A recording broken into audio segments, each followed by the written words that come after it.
Boa noite. Eu também quero dizer isso, seja muito bem-vindo à Rede, viu? Que prazer é te ver aqui, como o Tiago já disse, eu sou o Washington, e eu estou animado para a gente passar um tempo aqui juntos em torno da Palavra de Deus e daquilo que Ele tem para a minha e para a sua vida. Eu resolvi dar o nome da nossa conversa aqui hoje, esse aqui, quem Deus quer usar? Essa pergunta é uma pergunta que talvez já tenha passado no seu coração. Será que Deus quer me usar? Ou mais, será que eu posso ser um instrumento de Deus no mundo? Quem é que Deus usa exatamente? Será que Deus pode me usar para alguma coisa de bom? Bom, esse tipo de pergunta é o que a gente vai tentar responder através dessa noite. Mas eu queria fazer primeiro uma observação importante. O Tiago compartilhou aqui com você o quanto que a Rede tem crescido e nós estamos gastando esse domingo para conversar sobre isso. Nós precisamos conversar como igreja sobre o futuro da nossa vida como comunidade. Então, se você está aqui pela primeira vez ou se você já está voltando pela uma segunda ou uma terceira vez, mas você ainda não se identifica como um membro da nossa igreja, talvez você não fez os 4 passos, só está nos conhecendo, eu queria te dizer que você veio num excelente dia, porque hoje nós vamos conversar como igreja. A mensagem hoje é um pouco mais voltada para dentro. Eu quero falar com você que é membro da nossa igreja, que está aqui já há algum tempo.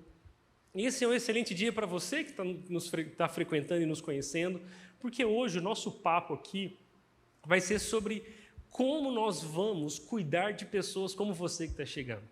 E muitas pessoas têm vindo. Provavelmente você está aqui no culto das 19, porque você já veio no culto das 10h30 e não encontrou lugar para sentar. Não é verdade? Nós acabamos de passar pelo culto das 17, e quem vem no culto das 17, com certeza, veio de manhã, não achou um lugar e escolheu um outro horário onde pudesse sentar de maneira mais confortável. Semana passada, eu ouvi dizer que um voluntário encostou ali na árvore ali fora e caiu uma pessoa lá de cima. Foi o único lugar que ele encontrou. É brincadeira, mas é quase isso que está acontecendo. Gente para todos os cantos. Então, nós estamos vivendo um momento muito especial. E eu quero conversar sobre o futuro da nossa igreja. Como é que a gente vai cuidar desse povo todo? O que é que está acontecendo aqui que nós precisamos prestar atenção? E mais, o que é que Deus quer fazer acontecer dentro dos nossos corações, para que, de fato, nós possamos cuidar dessas pessoas que estão chegando. Então, se você é membro da Rede, essa palavra é muito voltada para você. E se você ainda não é membro da Rede, curte, porque nós vamos falar sobre o que estamos fazendo para cuidar bem de você e de tantas outras pessoas que estão chegando. A verdade é que, eu não sei se você soube, mas no mês passado aconteceu algo impressionante na Universidade de Asbury, lá nos Estados Unidos. É o que já está sendo chamado de o avivamento de Asbury. O mês passado, os alunos daquela universidade chegaram para um culto de capela. É uma rotina daquela universidade, que é uma universidade cristã, que antes das aulas os seus alunos chegam para cultuar a Deus. É um momento onde eles oram, onde eles cantam algumas músicas, alguém traz uma reflexão bíblica, e depois de orarem, todos os alunos se dividem para os seus cursos e seguem um dia de estudos. Mas no dia 8 de fevereiro de 2023, uma coisa diferente, extraordinária aconteceu naquela simples capela de Asbury. Um avivamento. Aqueles jovens chegaram, cantaram algumas músicas, ouviram a mensagem bíblica. Começaram a confessar os seus pecados uns pelos outros, eles oraram. E o que aconteceu ali foi tão especial. Deus visitou aquele lugar de uma maneira tão impactante, que aqueles jovens não conseguiram ir embora. Na verdade, o tempo passou e eles continuavam ali. Não teve aula aquele dia porque os alunos estavam na capela adorando a Deus, sentindo a presença de Deus, confessando as suas fraquezas, orando uns pelos outros. E dali passou a manhã, a tarde, foi até a noite e virou a madrugada. Passou o dia 8, dia 9 de fevereiro. A cidade começou a se preocupar, os pais começaram a ligar: cadê meu filho? E aí disseram: seu filho está lá na capela, no culto. E aí os pais falaram: tá de brincadeira, meu filho no culto, que não vem embora. E aquilo começou a ganhar uma proporção nacional. Os americanos começaram a se preocupar com o que está acontecendo em Asbury. Caravanas foram lá para ver. A notícia se espalhou pelo mundo inteiro. E nós aqui do Brasil ficamos orando: Deus, faz isso aqui também. O avivamento de Asbury, que aconteceu mês passado, começou no dia 8 de fevereiro e terminou no dia 24. Foram dias e mais dias de uma presença poderosa de Deus naquela capela da universidade. Jovens sendo impactados pela presença de Deus. Uma cidade sendo impactada pela presença de Deus. Um avivamento, isso é muito especial. E enquanto tudo aquilo acontecia, uma das minhas orações, a primeira foi: Deus, isso é verdade? Depois: Deus, se for, faz aqui também. Como seria especial nós experimentarmos um avivamento desse jeito? Avivamentos começam com Deus e terminam nele. É sobre Ele, não dá para planejar isso, não dá para provocar isso. É porque Deus quer, é porque Deus faz, e é muito especial, é um presente de Deus. Isso aconteceu ao longo da história, isso aconteceu em Asbury o mês passado. E a nossa oração foi, e de muitos cristãos, foi: Deus, faz aqui também. Mas à medida que eu orava sobre isso, uma das coisas que eu percebi é que mais do que orar por um avivamento, talvez o que Deus quer que nós percebamos é que um avivamento já está acontecendo aqui. Eu queria te dizer que um avivamento acontece quando pessoas não querem ir embora, como lá em Asbury, mas também quando elas voltam e trazem outras. E é isso que nós estamos vivendo como igreja. Há algum tempo já, pessoas avessas ao Evangelho, cheias de traumas e receios quanto a essa coisa chamada Bíblia, igreja, oração, o próprio Jesus, estão vindo a esse lugar, ouvindo a mensagem de Deus.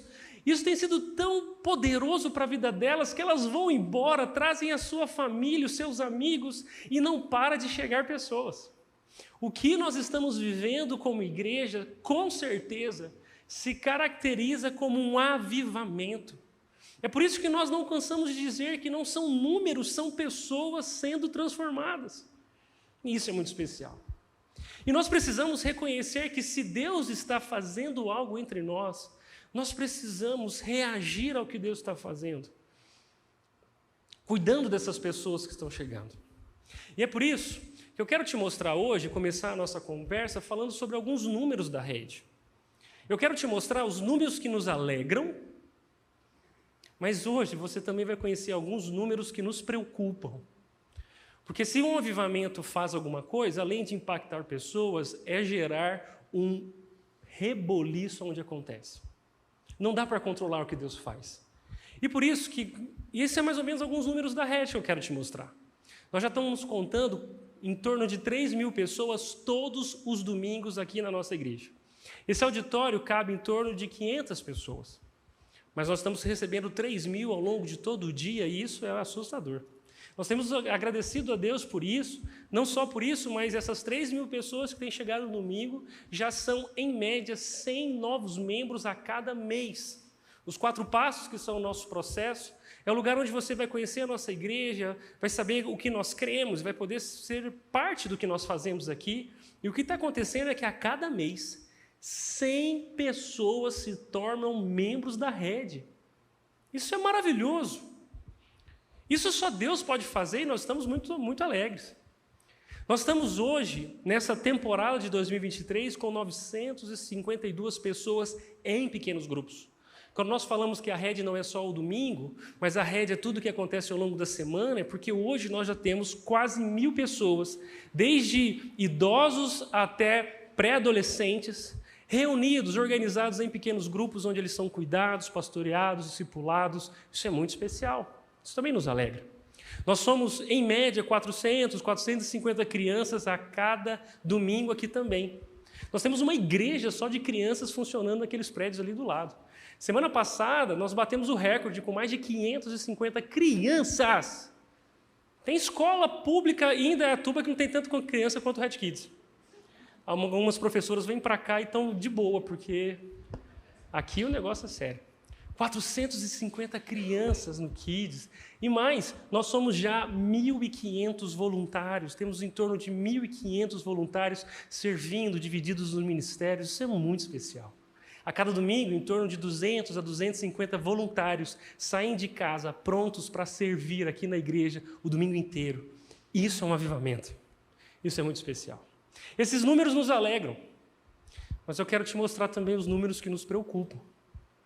Porque se nós temos 3.000 pessoas aqui aos domingos, 100 novos membros por mês, se nós queremos cuidar bem desses novos membros, nós decidimos criar uma igreja organizada em pequenos grupos. Essas pessoas precisam ser cuidadas em grupos pequenos, onde as pessoas podem se conhecer, se ouvir, cuidar uns dos outros em longa duração. Mas para cada 100 novos membros por mês, teoricamente ou idealmente, nós teríamos que começar de 6 a 8 pequenos grupos por mês. Fazer um membro na rede demora um mês. Mas quanto tempo demora para fazer um líder? Esse número é impossível de calcular. 1 ano? 1 ano e meio? 2? Quanto tempo alguém precisa para se tornar maduro e capaz o suficiente para ser uma referência para outras pessoas? Esse número é impossível de calcular. Então, se nós temos 100 novos membros por mês, teoricamente deveríamos começar de 6 a 8 novos pequenos grupos também por mês, mas nós não conseguimos fazer isso. É por isso que hoje nós temos 950 pessoas em pequenos grupos, mas infelizmente nós não temos na nossa estrutura de pequenos grupos espaço para 120 pessoas que já estão prontas para participar de um grupo, mas nós não temos grupos para oferecer. A boa notícia é que não é só de pequeno grupo que sobrevive um membro da rede. Através dos ministérios, das relações orgânicas, você também é cuidado. Deus está cuidando de você. Mas a rede, infelizmente, não tem uma estrutura suficiente para encaixar no pequeno grupo qualquer pessoa que, no momento, deseja participar. Nós estamos revisando os processos e orando para que Deus mobilize pessoas para se disporem a liderar pequenos grupos. Isso é preocupante, são 120 pessoas.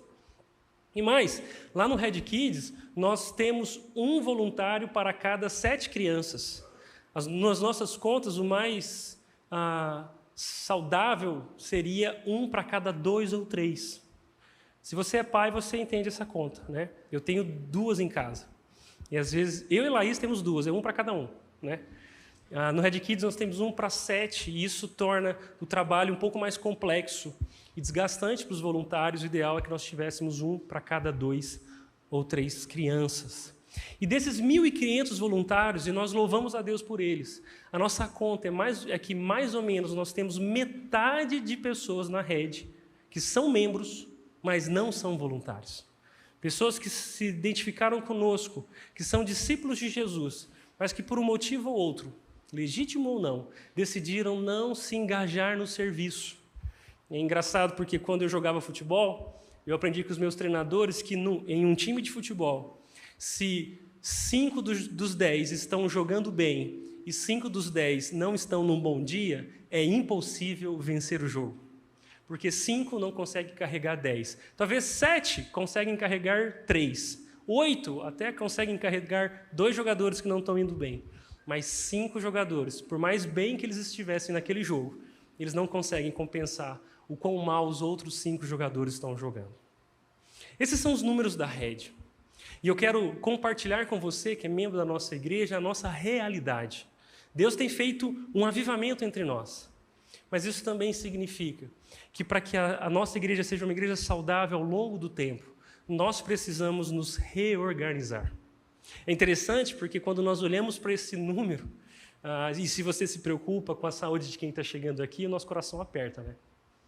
O que faremos? Como recrutaremos voluntários? Como treinaremos os líderes? Como cuidaremos dessas pessoas? Isso aperta o nosso coração. A nossa oração, na verdade, nesse tempo, está sendo tipo a da Nauzira, que é assim, ó, Deus, Eu quero ver como é que o Senhor vai sair dessa. Porque se esse movimento é de Deus, nós também cremos que Deus sabe fazer as contas. E se Ele tem confiado tanta gente a essa igreja, nós cremos do fundo do nosso coração que esse problema é de Deus. Que Deus também enviará os recursos necessários para cuidar de tanta gente. Mas essa é a nossa pergunta. Como cuidar de tanta gente? Como realmente cuidar das pessoas que vêm aos nossos encontros, que estão ouvindo falar do Evangelho, estão chegando com o seu coração abertos? Essa é a nossa pergunta e é sobre isso que eu quero conversar com você aqui hoje. Como cuidar de tanta gente? E eu quero fazer isso olhando para o capítulo 18 do livro de Êxodo. Para você que talvez não esteja tão familiarizado, Êxodo é o segundo livro da Bíblia. Gênesis é o primeiro, Êxodo é o segundo. E Gênesis nos conta a história de Deus conosco. Deus nos criou para si, o ser humano pecou contra Deus, e a forma com que Deus está salvando a humanidade é criando para si um povo, o povo da fé, os filhos de Abraão, que é o pai da fé, o primeiro, que na história bíblica disse, eu creio em Deus, e ele, ouvindo a promessa de Deus, decidiu viver segundo o que Deus disse. Enquanto nós encontrávamos soluções, ou temos planejado soluções para cuidar da nossa igreja, eu voltei para algumas cenas bíblicas onde o povo de Deus experimentou mais ou menos o que nós estamos experimentando. Sabe esse momento onde Deus é tão gracioso com você, que você percebe que nada que está acontecendo com você foi por mérito seu? Sabe? Quando você tem aquela sensação de que você foi agraciado mais do que merecia, é essa a nossa sensação como igreja. Os números da Rede não são nosso motivo de orgulho. Na verdade, os números da Rede nos humilham, porque nada que está acontecendo nessa igreja é por mérito do nosso esforço. É sobre Jesus, é Jesus quem está fazendo. A gente está falando que Ele salva as pessoas e as pessoas estão sendo salvas. Nós estamos pregando o Evangelho com fidelidade e Ele tem feito florescer frutos lindos. Isso é muito legal. Semana passada, por exemplo, teve uma pessoa que veio conhecer a Rede. Aí ela pegou um Uber. E aí, na viagem com o Uber, ela veio contando sobre a Rede, por que ela estava vindo aqui. Foi tão impactante o que ela estava falando que o Uber encerrou a viagem e veio participar do culto também. Ele falou, eu vou ver essa igreja aí. O cara parou de trabalhar e veio. São coisas que só Deus pode fazer. E se é só Deus que pode fazer, é só nele que estão os recursos para realmente experimentarmos bem tudo que Ele está fazendo. Biblicamente, o povo de Deus viveu experiências assim o tempo todo. Uma delas foi quando Deus decidiu tirar o povo no meio do Egito. E eles chegaram diante de um mar. E eu quero te mostrar quanto que a história bíblica pode ajudar eu e você, como igreja, a entender o que Deus está fazendo e a se preparar para o que Ele vai fazer. Êxodo 18 nos conta essa história. A história de um povo que era tão grande, que precisava de uma resposta de Deus para eles se organizarem. Para você se situar, quando Abraão recebeu a promessa de Deus, lá em Gênesis, ele nem tinha um filho. Ele é estéril, a esposa dele é estéril, e eles são um casal que decidiu confiar na promessa de Deus, que faria deles um grande povo, o povo de Deus, mas eles não tinham filho. Deus foi gracioso e Ele fez com que Abraão e Sara tivessem o filho, Isaque. E nesse momento da história bíblica que você conhece em Gênesis, ali tem uma família simples, Abraão, Sara, Isaque. Esse é o povo de Deus, essa é a família de Abraão. No final do livro de Gênesis, você vai perceber que a família da promessa já não são mais com 3 pessoas e um filho, um casal e um filho, na verdade, já são 70 pessoas. Eles foram apertados pela fome, eles tinham crescido, mas eles iriam morrer de fome, mas Deus tira eles do meio da fome e através de José protege eles no Egito e aquelas 70 pessoas não morrem, o povo de Deus continua sobrevivendo e sendo protegido por Ele. É assim que o livro de Gênesis termina, mas quando você vai para o livro de Êxodo, Êxodo significa saída, porque vai contar a história de como Deus tirou o povo do Egito, fez o povo sair do Egito. Quando você chega em Êxodo, você vai descobrir que aquelas 70 pessoas que chegaram no Egito, agora já se tornaram, no tempo de Moisés, mais de 3 milhões de pessoas. Eles eram um grande povo na terra do Egito, eram escravos de Faraó, estavam sendo oprimidos por aquele tirano, e eles oravam, clamando a Deus por libertação. Deus levanta Moisés. Moisés é aquele que ouve a voz de Deus e confronta Faraó dizendo: deixa o meu povo sair. Se você já assistiu O Príncipe do Egito na sessão da tarde, eu acho que você lembra dessa história. Ou lá na Record também. Mas é melhor ler a Bíblia, é mais seguro, tá? Moisés é esse príncipe do Egito que, escolhido por Deus, liberta o povo. Deus usa ele, faz uns milagres com ele. Um dia ele joga o cajado dele no chão e vira uma cobra. E aí Deus manda ele pega a cobra e vira um cajado de novo. É um negócio meio mágico, é um circo. E aí Deus usa Moisés para confrontar Faraó. Faraó libera o povo sai, os 3 milhões de pessoas saem cantando do meio do Egito. E quando eles percebem, Faraó mudou de ideia, agora eles vão ser apertados entre o exército de Faraó e o Mar Vermelho, e está todo mundo sem saber o que fazer, e Deus providencia a abertura do mar. E aí eles passam a pés enxutos do Mar Vermelho. E aí quando o exército de Faraó vem junto, o mar fecha, morre todo mundo e o povo é liberto. Só que, olhando para o que a gente está vivendo, eu fico pensando no coração de Moisés. Que quando ele falou para o povo, vamos sair, e o povo disse, vamos atrás de você, Moisés. Eram 3 milhões de pessoas. E quando eles passaram pelo Mar Vermelho e agora estavam livres do Egito, eram 3 milhões de pessoas.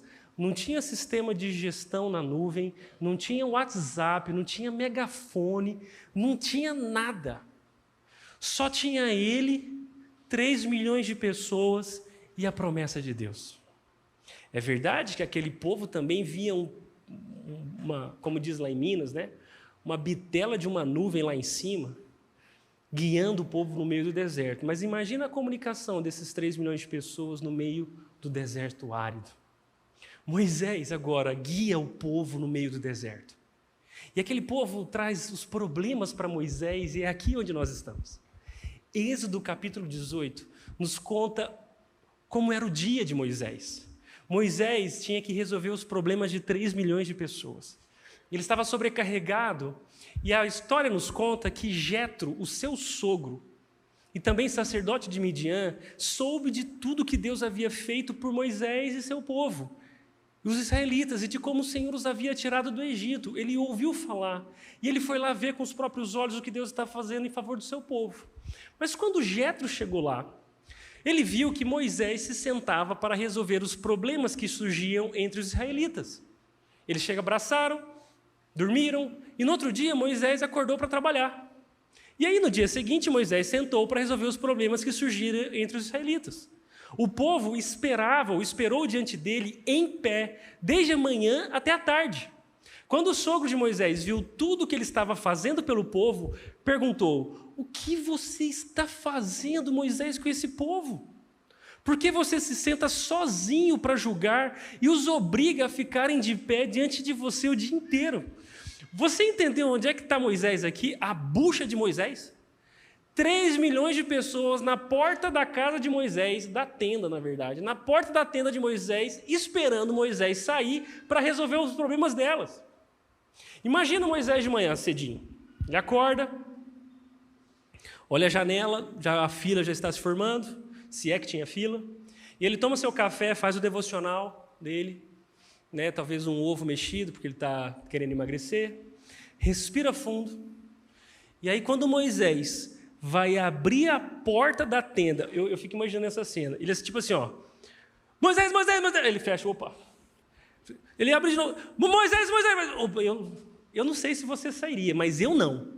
com certeza eu ficaria trancado dentro da tenda, porque tem 3 milhões de pessoas gritando: Moisés, me ajuda, Moisés, o cara roubou meu maná, Moisés, eu fui beber na água da rocha, tinha alguém bebendo, ele não saía de lá, Moisés, alguém quebrou minha carroça e não quer pagar, Moisés, Moisés, Moisés, Moisés. Se Moisés vivesse em Indaiatuba, com certeza ele teria vindo na rede o mês passado para escutar o Tiago falar de burnout e essas coisas, porque era muita demanda. Jetro olha para isso e fica assustado. E a história continua dizendo que Moisés respondeu: o povo me procura para conhecer as decisões de Deus. Quando surge algum problema, eles me procuram. E eu resolvo a questão entre as partes em conflito. Informo o povo sobre os decretos de Deus e eu transmito a eles as instruções de Deus, as suas instruções. O que você está fazendo não é bom, disse o sogro de Moisés. Você ficará esgotado e deixará o povo exausto. Porque você se cansa porque tem muitos problemas para resolver. E o povo também está cansado porque eles precisam esperar muito para que você resolva o problema deles. Não está dando certo. Quebrou a estrutura aqui. É um trabalho pesado demais para uma pessoa só. Moisés, cuidar do povo não pode ser uma tarefa só sua. Cuidar do povo precisa ser uma tarefa dividida com todos eles. O que nós estamos em Êxodo 18 é vendo como Deus organizou o seu povo para cuidar uns dos outros. E o que é mais interessante é que, se você olhar com atenção o livro de Êxodo, você vai descobrir que o povo de Deus já era organizado entre líderes de tribos, líderes de clãs e líderes das famílias. Mas o problema é que, quando esse povo saiu do Egito, essa liderança que organicamente já existia decidiu terceirizar a responsabilidade sobre as suas tribos, suas clãs e suas famílias para Moisés, que foi o louco que disse para a gente sair do Egito.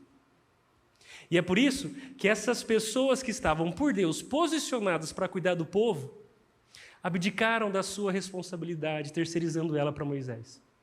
E Moisés ficou apertado por esse avivamento. E Jetro olha para isso e fala: não está sendo bom.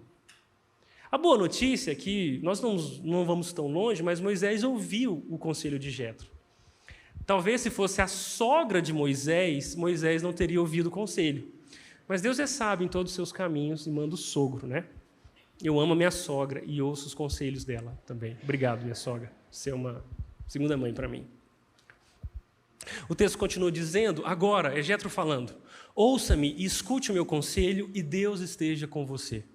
Continue a ser o representante do povo de Deus, apresentando-lhe as questões trazidas pelo povo. Ensine a eles os decretos e as instruções de Deus. Essa é a sua função, Moisés, é ensinar o povo o que Deus diz mesmo. Mostre aos israelitas como devem viver e o que eles devem fazer. É isso que um líder faz, ajuda as pessoas a conhecer a palavra de Deus. No entanto, escolha dentre todo o povo homens capazes e honestos que temam a Deus e odeiem o suborno. Nós estamos diante da inauguração do sistema judiciário de Israel. E as pessoas que Deus quer usar para cuidar do povo dele são pessoas que temem a Deus, que são dignos de confiança e que odeiam o suborno. E aí Jetro diz: nomeie os líderes de grupos de 1.000, 100, 50 e 10 pessoas. Eles deverão estar sempre disponíveis para resolver os problemas cotidianos do povo e só lhe trarão os casos mais difíceis. Aqui é um Deus estabelecendo, através do conselho de Jetro, um sistema de autocuidado, onde os problemas são resolvidos onde eles acontecem. E eles só são reportados por uma instância superior quando necessários, mas não sempre. Deixe que os líderes decidam as questões mais simples por conta própria. Eles dividirão com você o peso da responsabilidade e facilitarão o seu trabalho. Se você seguir esse conselho, e se Deus assim lhe ordenar, poderá suportar as pressões e todo esse povo voltará para casa em paz. O texto termina dizendo, na verdade, eu vou continuar dizendo, a partir desse texto, 4 lições que nós aprendemos com o conselho de Jetro a Moisés sobre como cuidar de pessoas. Olhando para esse texto, Deus me mostrou 4 lições que eu quero compartilhar com você, para que talvez mude os rumos da nossa igreja, do que Deus tem feito aqui entre nós. A primeira lição é que onde tem pessoas, tem problemas. Você sabe disso, né? Você sabe porque hoje à noite é domingo e você, em algum momento, se lembrou que amanhã de manhã você vai estar lá. Lá onde? Lá. Lá mesmo. Lá onde tem pessoas. Pessoas difíceis. Pessoas que causam problemas. E problemas para resolver com essas pessoas. Lá onde a sua vida te contou que nem todo mundo é tão amável assim. Ou concorda com você. Porque onde tem pessoas, tem problemas. E se onde tem pessoas tem problemas, onde tem muitas pessoas, tem muitos problemas. Moisés descobriu isso e a gente também está descobrindo aqui na rede. Que onde tem pessoas, tem muitos problemas. É isso que acontece. No dia seguinte, quando Moisés se sentou para resolver problemas que surgiam entre os israelitas, era isso que estava acontecendo. Um montão de gente, um montão de problemas, e todo mundo querendo que Moisés os resolva. A verdade é que não adianta lutar contra isso. Você só está vindo para cá. Você só olhou para Deus e tem confiado a Ele a sua vida, porque você descobriu que você tem problemas. O que te traz aqui é o mover de Deus através das suas dúvidas, das suas angústias, das suas feridas, dos seus traumas, das suas relações quebradas. São os nossos problemas que nos mostram que a nossa vida não é perfeita. E são as nossas relações cheias de problemas que nos convencem de que nós precisamos de uma solução que funcione. Igreja é um lugar de pessoas cheias de problemas. Então, se você está chegando na rede e está feliz com o que está vendo, deixa eu te dizer uma coisa. Aguarde problemas. Porque a igreja é um monte de pecador que foi perdoado por Deus e liberto da sua culpa para lutar contra o pecado até que Cristo volte e resolva o problema do pecado do nosso coração de uma vez por todas. Até lá, a gente se esbarra muito. Então, se você ainda não se decepcionou com alguém aqui na rede, você está aqui há muito pouco tempo. Porque a gente vai se esbarrar, alguém vai te decepcionar, as suas expectativas vão ser frustradas, e deixa eu te dizer, tudo bem, é isso mesmo. Eu costumo acreditar e dizer que corações desordenados geram relacionamentos desordenados. E já que não está tudo perfeitamente bem aqui dentro, como tudo estaria perfeitamente bem fora da gente? Se tudo não está resolvido aqui dentro, como estará tudo resolvido nas nossas relações? É por isso que a igreja é lugar de gente imperfeita. O povo de Deus sempre foi um povo imperfeito.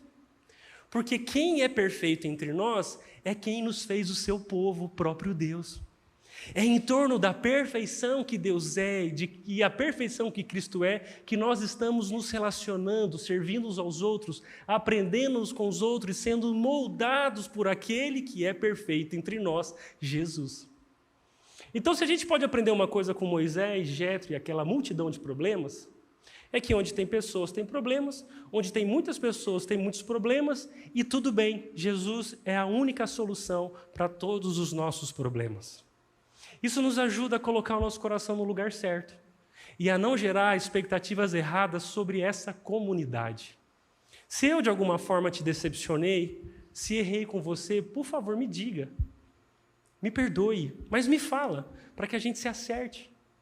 E se nós tivermos essa postura daqui em diante, de uma comunicação direta, a fofoca não vai nos destruir, a mágoa não vai destruir o que Deus está fazendo entre nós, mas mais do que isso, a lealdade entre nós vai fazer com que sejamos cada vez mais parecidos com Jesus. A segunda lição que nós vemos nesse texto é que se pessoas têm problemas, Deus se importa com essas pessoas. Antes mesmo de Jetro chegar na história de Moisés, Deus já se importava com a vida de Moisés e com a vida do seu povo. O texto diz que, Jetro falando que, Moisés, o que você está fazendo não é bom.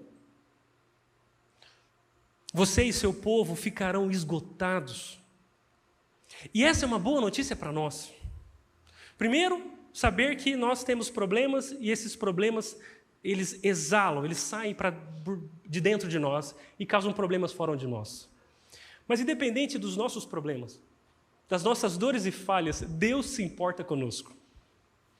E eu quero ser bem sincero com você, que quando nós, a liderança, sejam os pastores, sejam líderes de ministérios e pequenos grupos, olhemos para aqueles números, isso aperta o nosso coração.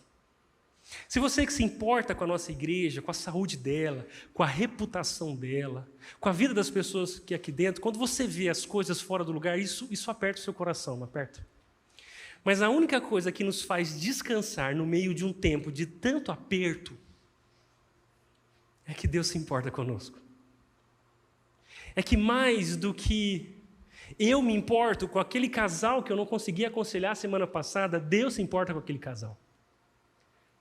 Mais do que nós nos importamos com os alunos do college, Deus se importa com eles. Mais do que nós que nos importamos com aqueles que estão nos visitando pela primeira vez, estão ficando do lado de fora, Deus se importa com eles. Essa é uma boa notícia para você? Que por mais que você se sinta sozinho na sua vida, por mais que você se sinta injustiçado, abandonado por Deus, a verdade é que Deus se importa com você. Esse Moisés, que está recebendo provisão de Deus através do conselho de Jetro, é o mesmo Moisés que alguns capítulos anteriormente ouviu da boca do próprio Deus o seguinte, Deus dizendo para Moisés, por certo, eu tenho visto a opressão do meu povo. O meu povo que é opresso no Egito, que sofre como escravos e que clama a mim, Moisés, eu tenho visto a opressão do meu povo, tenho ouvido o seu clamor por causa dos seus capatazes, sei bem o quanto eles têm sofrido. A libertação do Egito é um resultado de um Deus que se importa com o seu povo. E a libertação das nossas vidas é o resultado de um Deus que se importa conosco. Se você está aqui e ainda não se deu conta, eu quero te dizer que foi Deus quem te trouxe aqui, porque Deus tem boas intenções a seu respeito. Ele ouve a sua dor, Ele conhece as suas lágrimas, Ele se importa com o seu sofrimento. O nosso Deus se importa, isso é maravilhoso. É maravilhoso porque todo aquele que pertence ao povo de Deus não estará desamparado por Deus. E como igreja isso nos consola, isso nos encoraja, porque se Deus se importa, Deus proverá. Se Deus se importa, Deus trará os recursos. Se Deus se importa, Ele solucionará esse problema, Ele sairá dessa. E nós poderemos testemunhar de como Deus é poderoso e foi bom conosco dia após dia. Amém? Isso te ajuda hoje? O fato de que Deus se importa com você, isso é muito especial. A terceira lição que eu aprendo com esse texto é que pessoas precisam de Deus. Pessoas têm problemas, Deus se importa com essas pessoas, e essas pessoas, mais do que qualquer outra coisa, precisam de Deus. O que Jetro diz para Moisés é isso, Moisés, eu concordo. Esse povo precisa de orientação. Esse povo, se estiver entregue ao seu próprio coração, eles vão se matar. Olha o que ele diz, oriente-os quanto aos decretos e leis, mostrando-lhes como devem viver e o que devem fazer, porque o povo de Deus precisa da orientação de Deus. Deixa eu dizer uma coisa, eu não sei se você já percebeu, mas se você seguir o seu coração, vai dar tudo errado de novo. E eu falo de novo porque eu acho que você já percebeu que quando você faz o que dá no seu coração, dá errado. Mas quando você faz o que Deus diz, por mais que pareça que vai dar errado, dá certo. Porque você e eu não fomos criados para viver a partir do que a gente acha que é certo. Na verdade, a Bíblia diz que aquele que anda segundo o próprio coração vive em maldição. Não que seguir o próprio coração vai desencadear uma maldição sobre a sua vida, mas porque maldito é o homem que confia no homem e faz do seu braço a sua força. O coração do homem é a coisa mais enganosa deste mundo. Isso significa que o seu coração joga contra você, porque o seu coração está afetado por inclinações que não amam a Deus. Aquele povo só precisa de Moisés porque eles não conseguem se resolver. E eles precisam da orientação de Deus, e eu sei que você está aqui porque algo dentro de você diz que aquilo que é dito aqui, quando a palavra de Deus é pregada, quando alguém fala o que Deus disse, isso te orienta, isso lança luz sobre a sua vida e te dá força para tomar uma decisão sábia. Pessoas têm problemas, Deus se importa com os problemas das pessoas, com essas pessoas que têm problemas, mas como Deus resolve esses problemas? Dando-lhes a sua palavra. É por isso que o salmista cantava dizendo: lâmpada para os meus pés e luz para o meu caminho é a sua palavra. Porque a vereda do justo, o caminho do justo é como a luz da aurora, o que diz Provérbios, que vai clareando, esclarecendo cada vez mais até se tornar um dia perfeito, até chegar no meio-dia. Mas o caminho do ímpio, daquele que não ama a Deus, é uma escuridão sem fundo. Eles tropeçam e nem sabem no que tropeçaram, porque não vivem debaixo da luz da palavra de Deus. É isso que nós queremos construir nessa igreja. Não uma igreja que gira em torno de uma pessoa, do seu líder. Não de uma igreja ou de pessoas que vivem como dependentes existenciais de um conselho do seu líder. Nós não somos uma igreja que acredita em cobertura espiritual, onde você precisa da autorização do seu líder para tomar uma decisão na vida. Não.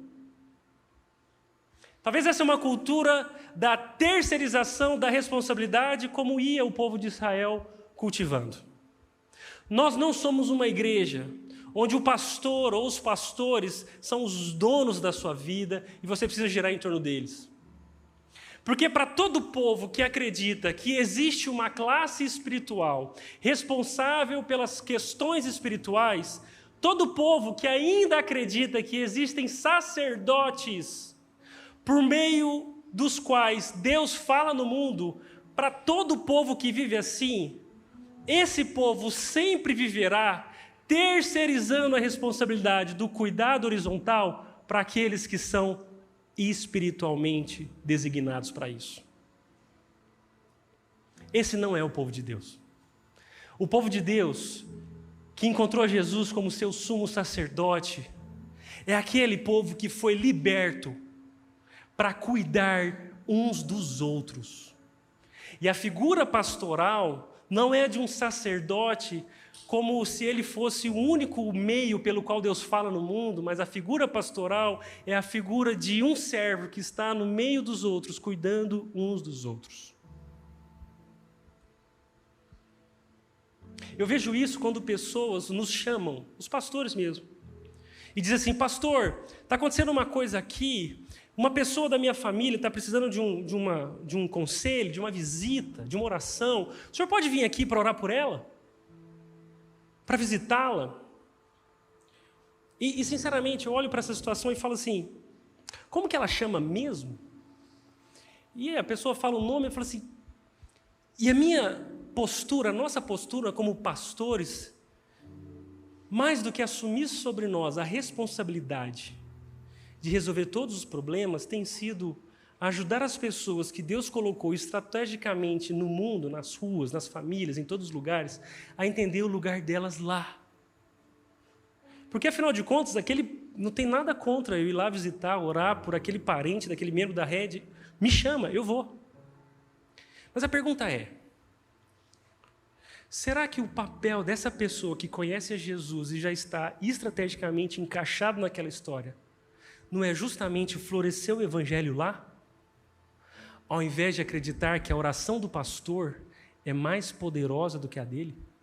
Ou a presença do pastor representa melhor o evangelho de Cristo naquela história?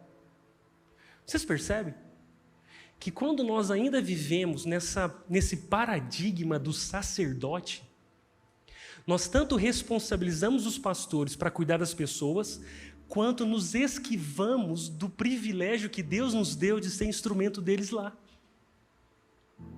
Uma das experiências mais legais que eu tive na rede foi quando uma pessoa me ligou e falou: pastor, o senhor ficou sabendo que a mãe do fulano de tal faleceu? Eu falei: não. Quando isso aconteceu? Como que a gente pode ajudar? Não, pastor, fica tranquilo, foi semana passada. Eu falei: semana passada? Mas como que foi? Não, pastor, tudo bem, o pequeno grupo cuidou da família. Inclusive o líder de pequeno grupo foi quem fez o culto fúnebre. E eu falei: que legal, amém, obrigado por avisar. E eu falei: nossa, eu devia ter ido lá, né? Pastor, né? Eu falei: não, mas aquelas pessoas foram cuidadas. Nossa, mas eles estavam presentes lá. Nossa, eu sou desnecessário nessa história.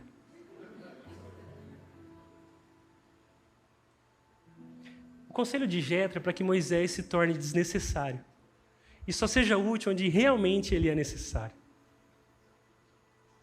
E se nós fôssemos uma igreja que não girasse em torno de uma pessoa, mas girássemos em torno da palavra de Deus? E se nós entendêssemos que Deus está chamando a cada um de nós, diante das oportunidades que tem para cuidarmos dos outros, como seríamos? Como as pessoas poderiam ser cuidadas se essa terceirização acontecesse cada vez menos? O que Deus faria através de você se você fosse pronto a ajudar aquele que está ao seu lado, ao invés de procurar alguém para vir aqui fazer isso? A terceira lição dessa história é que sim, pessoas precisam de Deus. As pessoas precisam da palavra de Deus. Mas a quarta é que Deus usa pessoas para cuidar umas das outras. Jetro diz para Moisés: escolha dentre todo o povo homens capazes, tementes a Deus, dignos de confiança, inimigos do ganho desonesto. Moisés, olha no meio do povo e vê quem ama a Deus. E vê quem está se importando em temer a Deus sobre todas as coisas, quem ama Ele de todo o coração, porque aonde você encontrar alguém temente a Deus, essa pessoa é alguém pronta para cuidar dos outros. O povo de Deus é um povo que valoriza o caráter. Na história de Jetro com Moisés, nós estamos começando aqui o sistema judicial de Israel. Aquelas pessoas seriam subornadas, elas estariam tentadas a ganhar para tomar uma decisão, e por isso elas precisariam ter um caráter aprovado, firme o suficiente para não sucumbir às tentações da corrupção. E sabe o que é mais interessante? No mundo corporativo, as pessoas valiosas são as competentes. São aqueles de dons extraordinários, pessoas carismáticas, cheias de soluções. Mas no meio do reino de Deus, o valor é daquelas que têm caráter aprovado. É por isso que eu concordo com o que o Eugene Peterson disse. Ele falou o seguinte: se nós permitirmos que a nossa imaginação seja moldada pelas epístolas pastorais é um certo grupo de cartas no Novo Testamento que Paulo escreveu para a sua igreja. Então ele está dizendo, se nós realmente permitirmos que a nossa imaginação seja moldada por aquilo que Deus disse na sua palavra, quando tivermos de desenvolver liderança, pessoas para cuidar de outros, na comunidade de fé, não procuraremos pessoas talentosas que podemos usar. Em vez disso, procuraremos pessoas para cuidar que sejam confiáveis e fiéis. Esqueça o carisma, valorize o caráter. E ele continua dizendo, quando se trata de desenvolver a comunidade, porque nós não somos um povo de um negócio que desenvolve um produto e oferece serviços. Nós somos uma comunidade de fé que vive em torno de Jesus e exala e espelha o caráter dele. Então, quando nós estamos falando de desenvolver uma comunidade, nós precisamos de algumas poucas pessoas, talvez nem tantas, mas algumas poucas pessoas em cuja vida e o amor esteja gentilmente em ação, cobrindo multidão de pecados. O que leva as pessoas à liderança são seus dons extraordinários ou suas qualidades exemplares? Essa colocação do Eugene Peterson, ela me quebra ao meio. Desde quando eu cheguei na rede, no calor das necessidades, nós sempre somos tentados a colocar em posições de liderança, a delegar funções para aqueles que são carismáticos. Os cheios de soluções, o de um currículo invejável, aqueles criativos, simpáticos, que todo mundo gosta. Desvalorizando aqueles que são simples, talvez que não falam tão alto, gaguejam na hora de falar. Talvez pessoas que não são tão impressionantes assim. Mas a palavra de Deus e a experiência tem nos ensinado que se nós queremos construir uma comunidade que gira em torno de Jesus, nós não podemos ceder às tentações, das pressões, dos resultados. Nós precisamos valorizar o que Jesus valoriza. E sabe o que quem Deus usa? Pessoas simples. Pessoas que reconheceram que não tem nada para oferecer, a não ser o amor que receberam de Jesus. E como é legal eu ver líderes de pequenos grupos, que hoje lideram na rede, que pessoalmente, algum tempo atrás, eu não daria nada por eles.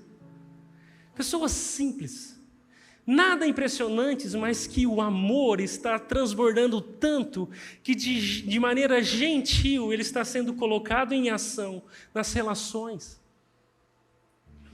Esse é o tipo de gente que Deus usa. Não os extraordinários, mas os respeitáveis. Não os carismáticos, mas os de qualidades exemplares. Aqueles que temem a Deus e que foram tão cheios do amor de Deus, mas tão cheios, que resolveram compartilhar com as pessoas que estão ao seu redor, resolveram se importar, resolveram se engajar numa missão que é maior do que fazer o próprio nome conhecido, mas fazer o nome de Deus conhecido por todas as pessoas que eles conhecem, que eles servem. Por isso, que quando o Jetro diz, Moisés, escolha pessoas capazes e tementes a Deus, eu aprendo que a competência de cada um define o lugar onde essa pessoa vai servir. Mas o caráter é imprescindível para qualquer um, independente da tarefa que ele vai realizar. Você entendeu isso? A capacidade é o que está em suas mãos, e isso define o lugar onde você vai servir. Mas o coração é o que mais importa. E independente do que você tem em suas mãos, o que importa é o que Deus está fazendo no seu coração. É por isso que, falando para Moisés, Jetro disse, Moisés, essas pessoas, esses tementes, esses simples a Deus, esses que estão em amor, que são fiéis a Deus, eles estarão sempre à disposição do povo, eles vão servir o povo, eles vão cuidar dessas pessoas que Deus quer cuidar, e o que Deus estava construindo na nação de Israel era um povo que girava em torno da palavra de Deus, cuidado por pessoas que decidiram servir a Deus cuidando de outras. Sabe qual é o futuro da rede? A nossa oração é que o futuro da rede seja de uma comunidade onde todos estão girando em torno de Jesus e da sua palavra. E cada um está fazendo isso, levando aquelas pessoas que estão ao seu redor a um relacionamento crescente com Jesus.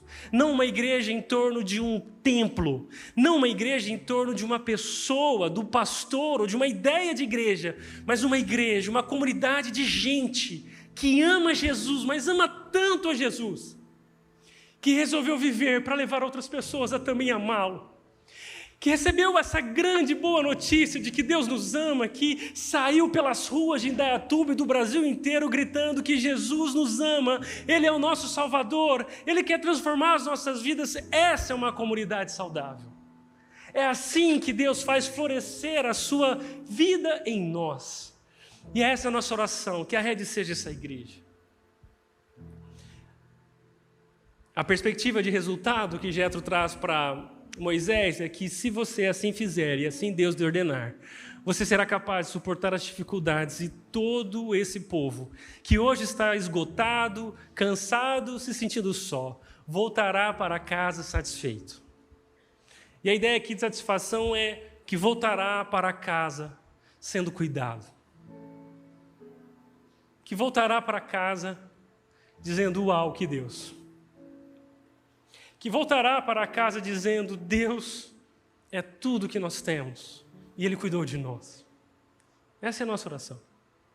Que as pessoas que Deus tem feito chegar a essa igreja voltem para casa dizendo, uau, que Deus!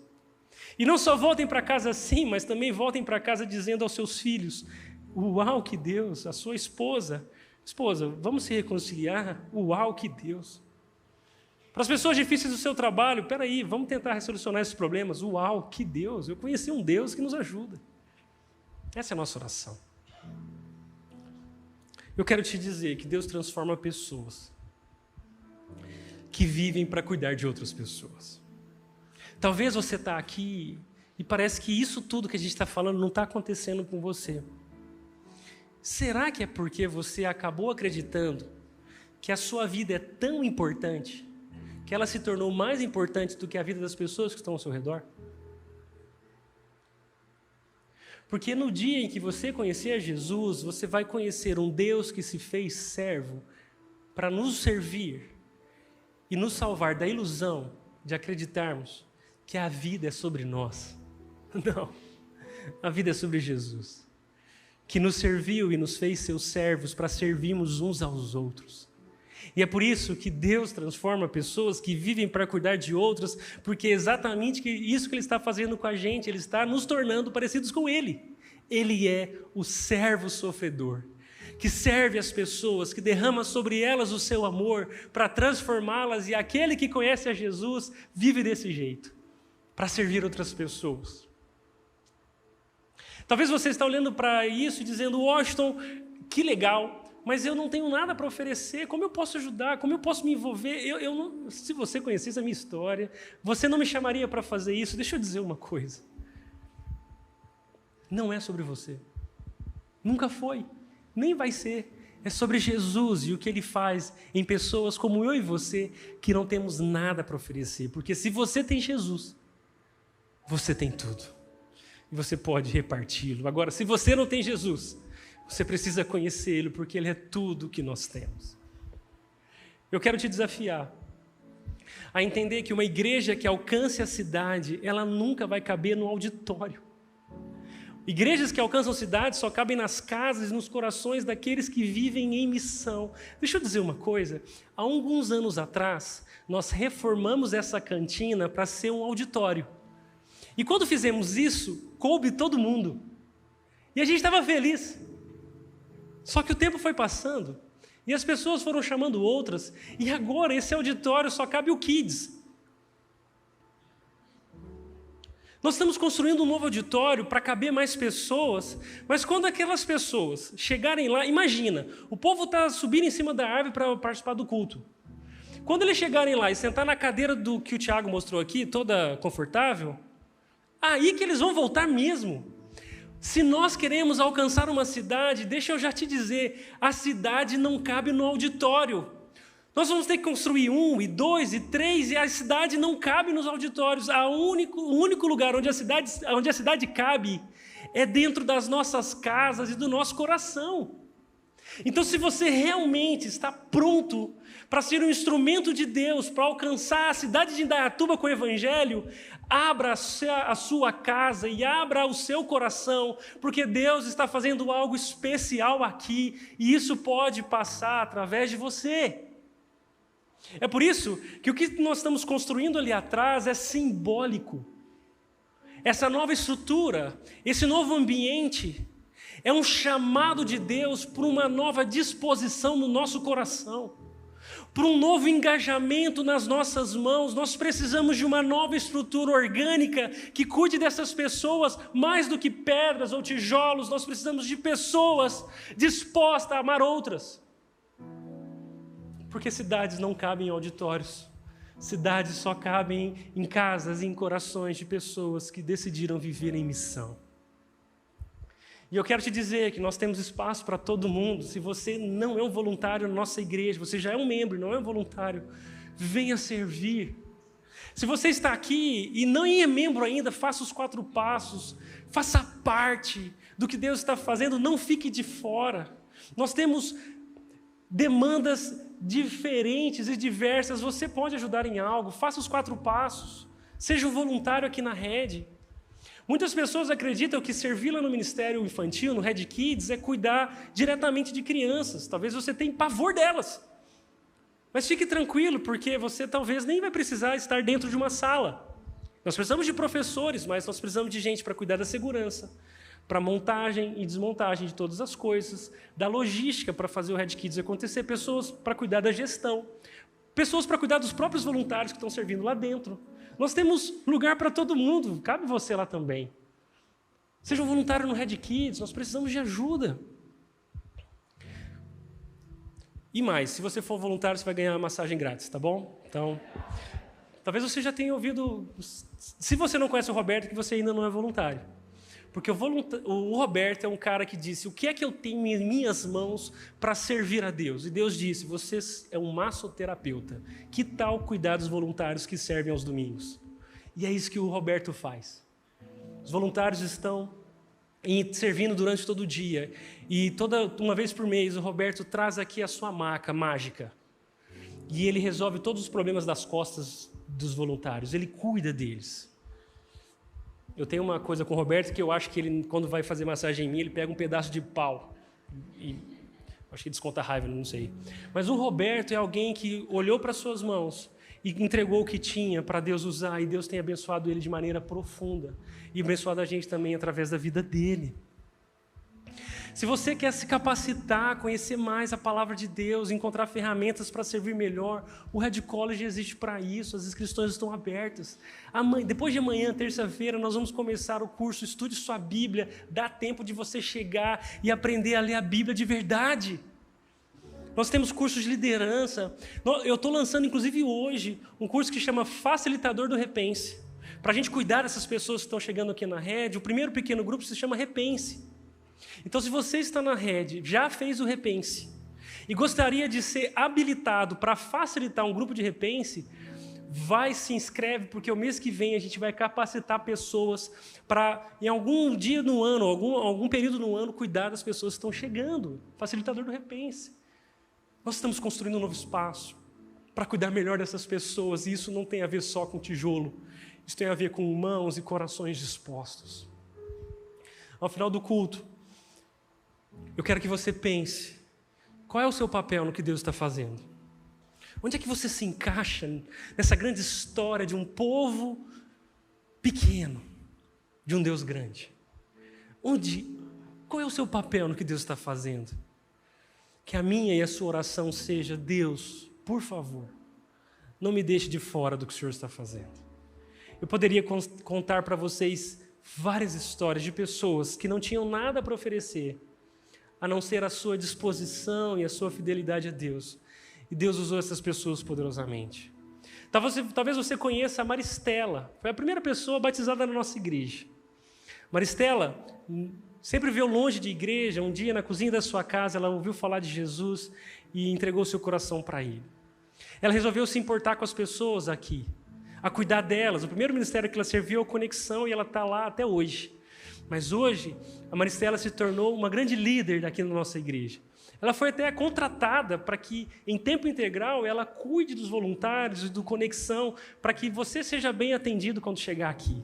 Alguém que tinha certeza que não tinha nada para oferecer para Deus. E que hoje, se você for conversar com ela, ela ainda tem essa certeza, que não tem nada para oferecer. Mas aquilo que ela tinha, Jesus, tem transbordado na vida dela. Talvez você não conheça, mas tem uma voluntária da fotografia que chama Vitória. E é uma vitória ela estar na fotografia porque ela é advogada e nunca tirou uma foto na vida. O máximo de foto que ela tirava era para escanear documento para os seus clientes. Mas ela quis servir, e ela veio para a fotografia, aprendeu a tirar fotos, e hoje a Vitória é a co-líder da equipe de fotografia. Deus tem usado ela de maneira muito especial. Se você gosta das fotos que estão sendo postadas, se alguém já veio para cá porque viu algo no Instagram, com certeza Deus usou a Vitória de alguma forma para isso chegar lá. Quer que eu conte mais? Não, a gente já vai encerrar o culto. Mas eu tenho N histórias de pessoas que decidiram viver para cuidar de outras e de como Deus tem usado elas. Qual é o seu papel no meio do que Deus está fazendo? Eu queria que você fechasse seus olhos. Eu queria agradecer a você que tem sido resposta de Deus para a oração de muita gente. Mas também falar com você que não está sendo necessariamente útil nas mãos de Deus para alguma coisa. Deus quer te usar. Deus usa pessoas tementes a Ele, que estão disponíveis para ser seus instrumentos. Eu quero orar com você. Deus, muito obrigado, porque nada disso é sobre nós. Nada disso é sobre o quão bom nós somos, mas como o Senhor é gracioso.